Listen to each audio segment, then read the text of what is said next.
MotorWeek is made possible by Lucas Oil, TireRack.com, and RockAuto.com. What's the first thing you think of when you hear the name Pittsburgh, Pennsylvania? The Steelers, or maybe Iron City beer? But in the past 15 years, the city has cultivated a new hallmark. It's the Pittsburgh Vintage Grand Prix, a fantastic array of classic cars and historic racing. And we at MotorWeek are fortunate enough to have an insider at the event. FYI reporter Jennifer Khasnabis was born and raised in the Steel City. So when it comes to vintage racing in Pittsburgh, PA, she has the inside track.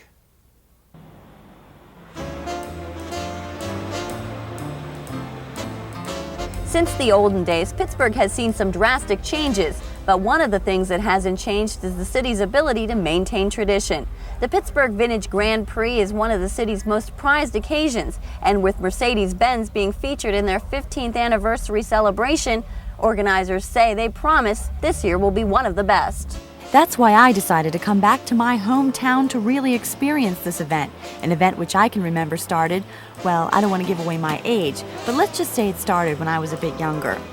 Mercedes-Benz hooked me up with a 1971 280 SL convertible to take me to the Vintage Grand Prix.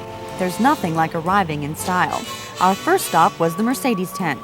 Well, there's a lot of exciting cars here. I mean, there's 10 300 SLs in a row parked right behind you.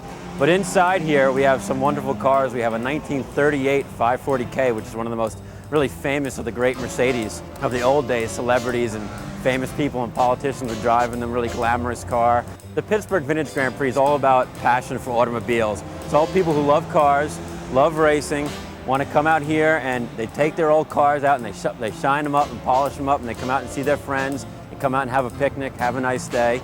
But what really draws the people in is the overwhelming array of vintage cars, and most of these cars have a story behind them. The car was purchased about 28 years ago. I saw an ad in Road and Track magazine.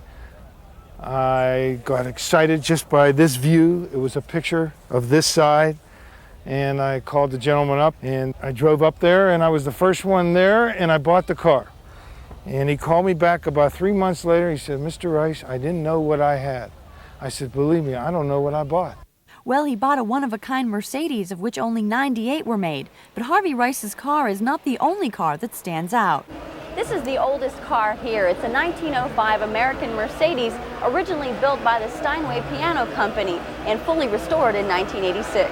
After Mercedes, it was on to the rest of the concours. The event is pretty well spread out, and everywhere you go you see traditional cars and some that are not so traditional. Everything from aluminum cars to Porsches were unleashed for the two-day event. And of course you can't forget the racing. This is a street race and there are several of them. It's a 2.33-mile course, and each race can last anywhere from 25 to 40 minutes, including the warm-up lap. It can get intense for both drivers and spectators.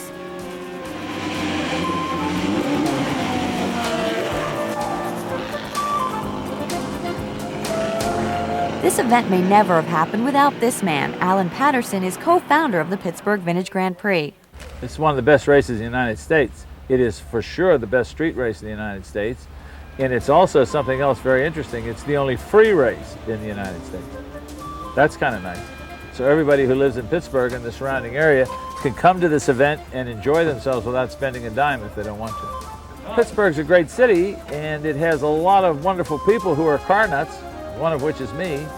And when you put a race together and a car show like we have here, people come from far and near. We had a fellow fly in from San Diego last night just to be part of this. We've had people coming from Canada. We have people coming from Florida. We get people from all over the country, actually, because it's got such a great reputation as being a wonderful race. There's really no event that I've been to in the country that gets so much support from the people of one town. Obviously, Pittsburgh's a town of car lovers.